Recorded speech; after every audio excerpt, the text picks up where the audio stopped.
Your full name is Andrew Dawson. Andrew Peter Dawson. Andrew Peter Dawson. And you're a volunteer here, aren't you? I'm a volunteer at Chorlton Good Neighbours. How long have you been doing that for? Initially, 25 years ago, I was part of Chorlton Good Neighbours, and then I left Chorlton and moved to North Lancashire and the Shetland Isles after that. So I've just come back to Chorlton Neighbours about a year ago now, just to continue what I started when I first came here. Were you brought up in Chorlton? Yes, we've got quite a large family, sort of established in Chorlton until the early 1900s. Do you want to tell us a bit about the background to the Dawsons then? Because I don't really know their story. Yeah, it really started with my great-grandfather. He was a very religious man. What was his name? James Herbert Dawson. He was on a lot of committees, especially helping the poor people of Manchester at that time. And he used to take food to people in the Moss Side and Hume districts of Manchester, basically just help people out. After that, a few years after that, he decided to create a garden village in Chorlton, which is now called Chorltonville. It's quite unique in its time, even though there were garden villages further south in England. Basically, he wanted to help. Excuse me. Basically, he wanted to help the poor people of places like Hume and Chorlton-on-Medlock. Basically, they were living in very squalid conditions, back-to-back terracing, and sanitation was very bad. The air was very bad, and even though he wasn't entirely philanthropic in his idea, it was to make money. He decided to go in with a partner called William Vowles and create William Vowles, V.A. V-O-W-L-L-E-S, Right. and create a garden village. This was created in 1911 and opened on the 8th of October in that year, and basically comprised of 258 houses. So it's the 100th anniversary this year? It's the 100th anniversary on the 8th of October, that's correct. Basically the houses were very well built, very light, accommodation was very nice, and basically the idea was to give the people from Chorlton-on-Medlock, Hume, surrounding areas a chance to go and live there. As it turned out, they weren't very interested, because I think they had been in a poor part of the area. They had a lot of interaction with neighbours, and I think they thought coming to Chorltonville they would lose all that neighbourliness that comes with it.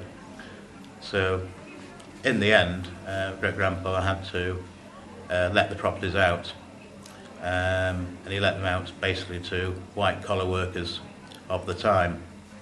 It was all let then, wasn't it? There were It was all let, yes, 258 houses. I think the cost of the total building was about £100,000 for the whole estate.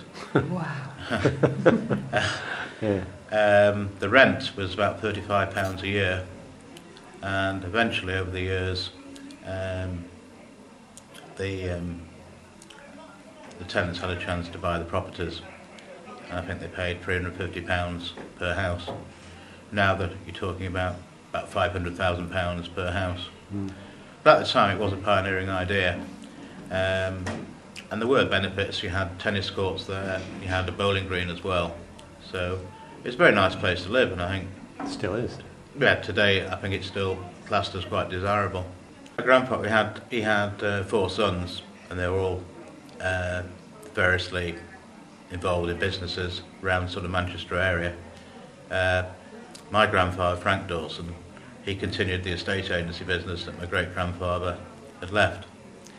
He has quite an interesting history. He was a estate agent, funeral director and builder and rent collector, and he was a contemporary of Ellis Lowry, and Ellis Lowry was a rent collector, and they used to meet up in Manchester and have coffees during the week, so they were quite good pals in the end. So your grandfather was the estate agents, which is Dawson's are still going, aren't they?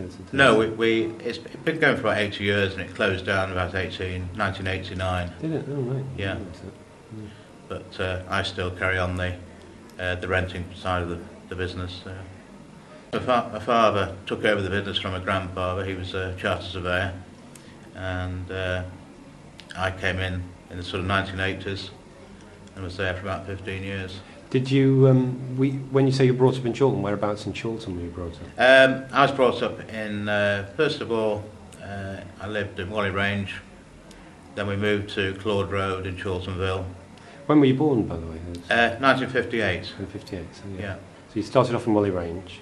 Started from Whalley Range, we moved to Claude Road in Chorltonville, and then we moved onto our business, on the side of the business, at 5 High Lane. Oh yes, yes. Big house there, wasn't it? Yeah, so half it was a house and half was the estate agency side. Your background? My background, when I was 8 I was sent to boarding school in a place called Arnside near Morecambe Bay. I was there for 5 years, and then I went to public school when I was 14 to Russell, which is in Fleetwood. Do you enjoy it there? No, I hated it.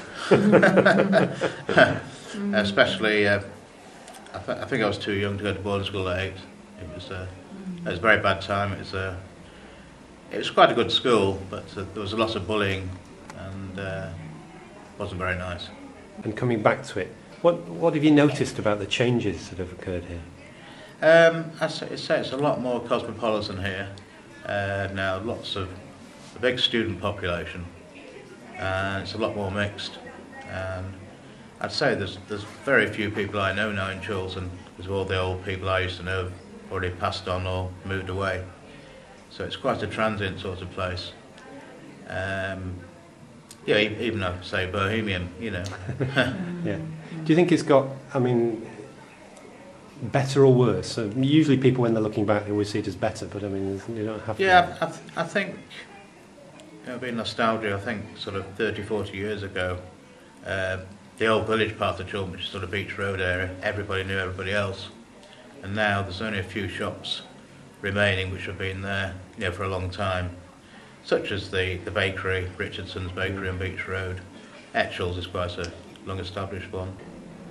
I personally preferred it 30, 40 years ago, but obviously, change has to come, and obviously, that's the way things go. But this place wouldn't run without its volunteers. No. So what do you think attracts them to it then? What do volunteers get out of this?